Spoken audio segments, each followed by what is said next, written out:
Hello and welcome to Lost Love Chronicles. Have you ever had a sudden feeling come over you that something is wrong? That moment when you get cold chills and the hair stands upon the back of your neck? Tonight was one of those nights for me. My name is Bill Jackson. I'm 46 years old, 5 feet 11, 175 pounds. I am the plant manager at a major beer brewing company in Fort Worth, Texas. No, I am not Peter Griffin from the Family Guy. My wife is Janice or Jan. She is 46, also 5 feet 6, 130 pounds, and well-stacked nice large breast and flaring hips with a tight ass, especially in the dress she is wearing tonight. Jan works for a large advertising firm in Fort Worth. She is in the design and graphics department. Janice and I have been married for 25 years. As kids, we lived on the same block since the 4th grade. We were best friends through middle school and were a couple through high school.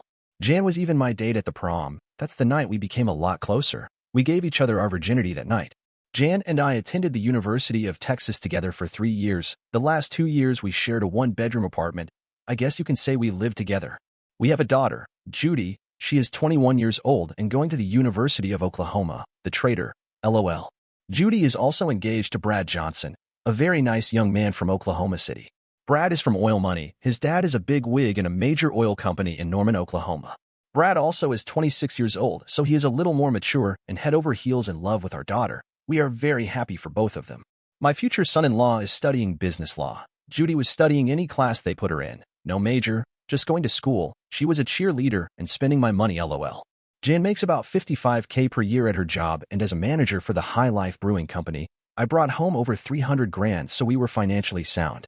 About 15 years ago, we found a house on Lake Arlington that was in foreclosure. We made an offer on it for $350,000 cash and bought it, fixed it up, and at this time it is valued at $3 million. Now I guess I should get back to the night that got my skin crawling and my mind a-wondering. Jen let me know 3 days ago that her company was having a party this coming Saturday night, and after telling me about she told me, "Bill, I know you don't like going to these things and you would probably be too tired, so you don't have to go if you don't want to." No, Jan, I am off the next few days and would love to go. For 3 days, Jen kept on telling me I didn't have to attend, but I kept saying I am excited about going and meeting her coworkers. At the party, my wife was wearing a beautiful but tight black dress that made her long blonde hair shine with those blue eyes. As soon as we entered into the main room, a man about 50-ish was walking towards Jen when I noticed her put her hand out away from her body, like it was a stop motion. Then she turned toward me and kissed me on the cheek. That was the first of my bad feelings that night. Jan and I had a few drinks. I was going to stay sober because I was driving, and also, I wanted to be aware of everything going on tonight. I have never had suspicions of my wife cheating before and didn't think she was tonight. All my bad feelings came from this guy. Later finding out from someone sitting at our table, his name is Jack Taylor. Jack Taylor was one of the senior advertising sales reps for my wife's company. Jan and I danced several dances. I caught her a few times looking over in Jack's direction, and he was staring back at us. After sitting down from one dance session, Jack came over and asked Jen if she would like to dance. He never looked at me, or even asked, "May I dance with your wife?" He asked her directly, the arrogant son of a bitch. Jen seen how red my face was getting and my fist balled up, so she politely declined and told him all her dances were for her husband. I could tell he was pissed as he walked away and started dancing with some other woman. Jen was ready for another drink, so I went to the bar to get her one. On my way back, I saw Jack in front of Jan asking her something. She was looking at him with sad eyes and shook her head no. Then I seen the movement of her lips. I could read her lips. She said, "Sorry, baby. I am pretty good at reading lips. Here in our plant it is very noisy in some parts and we wear hearing protection, so I know what she said." The rest of the night I watched and didn't drink anything else. I wanted to have control of all my senses. I paid a lot of attention to everyone around us. They were all watching me, watching Jan, and yes, watching Jack. I knew then something was going on, but what and how long had it been going on? I am not very good about keeping things inside, so, on the way home, I asked Jen about Jack. "Jen, who is this Jack guy? The two of you seem to have a connection. Are you cheating on me?" "Jack is just someone I work with, honey, and I can't believe you would ever think I would cheat on you. I love you more than anything." I didn't say anything else that night. Jen knew me very well. If I caught her cheating, there would be hell to pay. When we were growing up, she was aware of how I always got revenge, and she always was on my side and backed me up when I needed her. Once in high school, a guy gave me a wedgie. I caught him later after school and beat the crap out of him and took his pants off and left him there taking his pants with me. Jen backed me up at school, telling them I was with her and couldn't have done it. Once at the University of Texas, one of the football players was trying to force Jen to kiss him, and I kicked his knees out from under him, causing him to miss a few games. The coaches were wanting me kicked out until Jen told them she was going to the police and press attempted rape charges. They let it go real fast. So Jin knows I wouldn't just sit there and be cuckolded, or she should have. Like I said earlier, Jin makes better than 50 grand, and I make more than 300 grand. Plus Jen has over 125,000 in her 401k, and I have over 1 million in mine, so I decided I need to know for sure. I hired a private detective that we had used before at my brewery on a few workers' comp cases, and to make a long story short, I had audio, video, and photos I needed. So a few weeks later, we were sitting at our dining room table one morning drinking coffee, when I asked Jan, "So you would never cheat on me, would you? Or never have before, right, Jan?" "No, honey, I never would." "Why would you ask me that, Bill?" I took the large envelope and started throwing pictures down on the table one at a time. "Well, Jan, in this picture you were kissing Jack outside Motel 6. This one you were going inside the door. This one is his car parked in front of our house. This one is you sucking his dick while he sits in my recliner. This one is him fucking you in our bed." "Bill, it doesn't mean anything. I don't love him. It's just sex. It means everything to me." "Is he better than me, Jan? Is he bigger than me? How long has this been going on and why?" "No, he is not bigger and not even as big, Bill. And as far as better, I can't say he is. It's just different is all. And we have been doing it for over a year." "You have had a boyfriend for over a year?" "Bill, at work we don't call it boyfriend. I am his office wife. Several people at work do it." "What? You're not going to leave, are you, Bill?" "Hell no, bitch. I am not leaving, you are. I have packed most of your clothes and personal belongings in your BMW. I want you out of my house now, slut." I grabbed Jan by her arm and escorted her to her car. "Where will I go, Bill?" "I don't care where you go, whore. Go fuck with your office husband." "I can't go to him. Jack is married with 3 kids. I had already known this. It was in the PI's report, his wife's name and kids, as well as address, but I didn't let Jan know that I had that info. "Jan, I don't care where you go. Head on back to Motel 6 and be sure let your fuck buddy know. But get the fuck away from here and stay away." "Bill, are you just going to throw away 25 years of a good marriage?" "Jan, it was less than 24 years of a good marriage and over 1 year of a cheating marriage, and you are the one that threw it away, whore." Crying, Jan got in her car and drove away. 3 hours later, the phone rings. It's my loving daughter. "Hello, Judy. How's all the wedding plans going?" "They were doing all the planning, but I was covering the expenses and she was having a large wedding. But it is my only daughter, and I do love her very much." Then the conversation went all to hell. "Dad, Mom says you kicked her out of the house. Why the fuck would you do something like that?" "Well, Judy, your mom should be the one to tell you this, but I caught her cheating on me." "Oh, grow up, Dad. This is the 21st century. That happens all the time. It's not that bad when a woman goes out and gets her some. Men used to do it all the time." "I never have, and I won't put up with it either." "So are you doing that to Brad?" "Dad, that's none of your business, and Brad and I aren't married yet, so what I do is not his concern." "Okay, who else does this crap that I know?" "And Betty does, Dad. So what?" "My family, the 3 horse. Dad, get over it, and let my mom come back home. Besides, it's not that big a deal. And Dad, I have met Jack. He is a wonderful man. Mom wants him involved in the wedding, and so do I." I couldn't believe what I was hearing. Are these bitches stupid?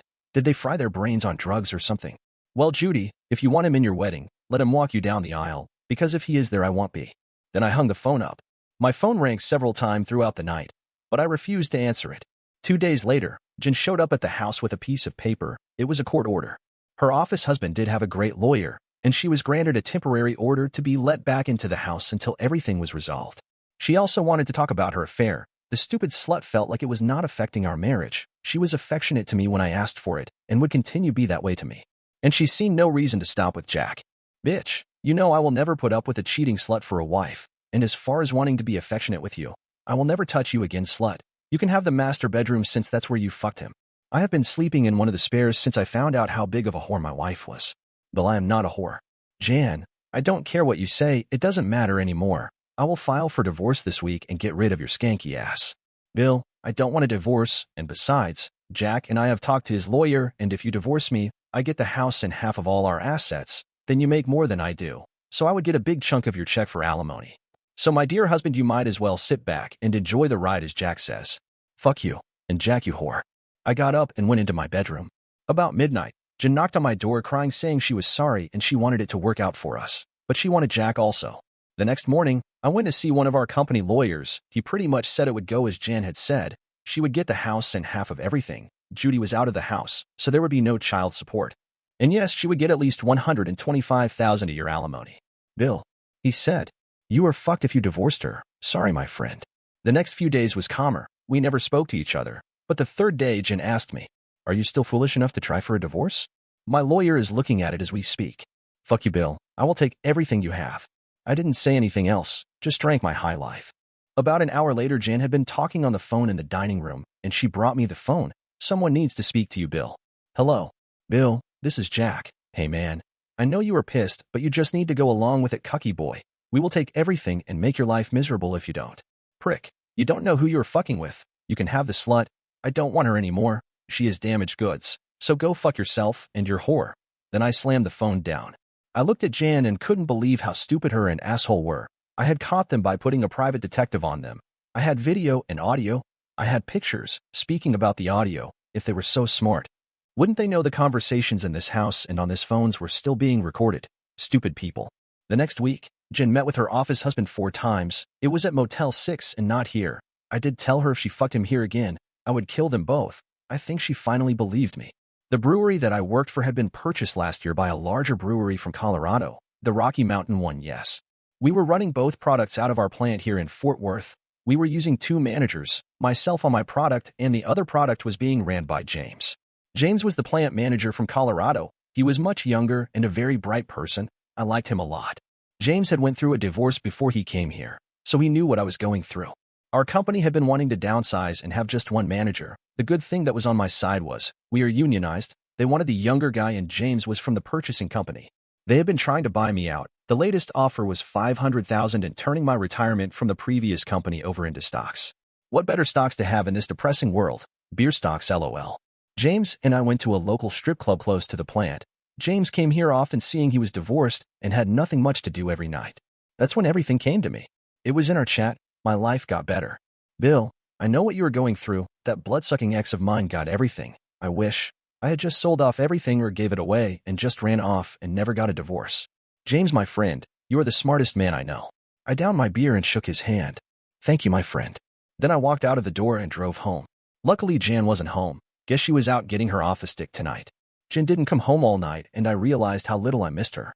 At one time, I loved Jan more than anything in this world. Now I hated the cunt. My plan was going into effect soon. Today was Sunday, and I was at home watching football when my daughter called. Dad, are you getting over your mad spell? What do you want, Judy? I'm calling because Mom wanted me to talk to you about the wedding. Okay, what is up, daughter? Mom and I think Jack should be in the wedding also. Maybe he could walk up the aisle behind you and me, then sit when he gets to Mom. Judy, is that really what you want? Yes, Daddy, I think I do. And I know Mom does. You are my father and Mom's husband, but Jack is her office husband, so we think you should be in the wedding. Judy, I have a better idea. Let your office dad walk you down the aisle, because I won't be there. I will call Brad and give him my apologies. Dad, don't be silly. Brad doesn't like this either, but he will get over it on our wedding night. Judy, I wish you a good life, sweetie. Bye. What does that mean, Dad? I never answered her, just hung up and cried. Jan came home Sunday night and asked, Did you miss me, honey? Slut, I will never miss you. Go somewhere and die. Jen ran off to her room crying. Monday morning, I was in the corporate office at 8 a.m. I took the buyout, $500,000 put into an offshore account and 1 year salary. Our house was paid for, and so was our autos, so the next stop was at the bank. I had papers drawn up to borrow money on our house and Jan's BMW. The house was worth $2.3 million, so I borrowed $2 million easily. Jan's car was worth $45,000, so I easily got $35,000. All I wanted to do there was give her a little debt. I had to get her to sign the papers. That was going to be the tricky part. I went back to my job. I had to finish out the next 2 weeks for an easy transition. For James, I didn't mind that. He was a fantastic person. That afternoon, I called the wedding planner. I canceled my cards so they wouldn't pay the bills coming in. I told her I would no longer be responsible for the wedding cost. Then who will pay for the wedding, Mr. Jackson? Tell Judy to ask her new dad Jack for the money. At my office, I had drawn up some fake insurance policy applications for $1 million of life insurance for me. That evening, I called Jan. She was surprised that I had called her. Jan, if you are not going to be with Jack tonight, can we have a nice dinner? Oh, that would be great. I am so happy you are getting over this. Where do you want to go? The Italian Inn? Downtown? Under the lights? Is that okay? That sounds so romantic, darling. Maybe you will get lucky tonight, Bill. I hope to get luckier than you know tonight, Jan. We had dinner, and during dinner, Jan tried to kiss me, but I just said later. I told her about the insurance policy for a cool $1 million. I lied to her and said the company was wanting me to take it out and she would be the beneficiary. Jan, isn't your sister Betty a notary? Yes, Bill, she is. We have to sign them in front of a notary. Let's go over to her house and sign them tonight. Then we can celebrate. Okay, Bill, let's go. I paid the dinner tab. Then we went to her sister's house and she signed and initialed all the pages. She was so happy we were together, and with the 6 glasses of wine, she never looked at what she was signing. Again, as I said earlier, what a stupid bitch. The next day, I rushed the papers to the mortgage company and the bank. The bank gave me the 35 grand instantly. The 2 million would take at least a week. I was having it moved to the account offshore. 1 week later, I was finished at the brewery. I stopped off at the Ford dealer and traded my truck in on a new F-350 Ford truck. I paid cash, of course. Next stop, to the bank, closed all our credit cards, emptied all our saving out, took all the money from our checking accounts out but $1,000, and had a friend of mine move all my offshore money to different accounts to hide any trace or records. The next 2 items on my agenda were harder for me. I hated the fact that innocent people were going to get hurt. I met with my future son-in-law, told him what was going on, how I cut off the money and how I felt my daughter would fuck him around. Then I gave him the audio of my conversations with Judy. Brad was devastated. My next stop was to the residence of one Jack Taylor. A beautiful lady about 50 answered the door. It made me wonder how a man could cheat on someone as classy as this lady. Like I said earlier, stupid people. I gave Miss Taylor the videos, pictures, and audio. She was crying, but before I left, she told me this wasn't his first time, but it would be his last time on her. It seems she is one of the major stockholders of Beckham Advertising Agency. Hope that doesn't affect a couple of people's jobs that I know. How will Jan make her $700 a month car payment or her $12,000 a month mortgage? LOL. Maybe her office husband will help her pay them, you think? Now I am on my way to the RV dealership. They should have my 36-foot-long fifth-wheel travel trailer ready. My plan is going as well as I had planned. I paid cash for the truck and the RV. I had them put in my cousin's name. I have only 3 credit cards, also in his name. I plan on heading out to Florida for a few years and laying low, and maybe I will get lucky and my wife will file for divorce for abandonment. I hope she does this soon with the no-compete clause in my contract. I can't work for another brewery for a year, and the king of breweries is not far from where I will be staying in the RV, in Florida. 1 year and 3 months later, a lot of things have changed. Jack is divorced and he was correct. The woman does get everything. His wife got the house and 60% of everything, plus $60,000 a year alimony. Jack lost his job, but he did get a nice job working in one of the last Blockbuster video stores left open. He's a tape rewinder and DVD cleaner, and he has a nice one-room apartment above the local adult store. Jan, well, she had a tough time making payments on the house and her car. She never knew about the payments on the house. She was sure we always paid cash. She lost both, and with bad credit, can't get an apartment worth having. Jan also lost her job, but did find another job. She is a waitress at Denny's on the interstate. She did file for abandonment. She needed the divorce to get her welfare started. She got nothing from me like she thought she would. Seems they couldn't find me and she had to get her welfare assistance fast, so she just got a quick, clean divorce. My loving daughter, she didn't get married.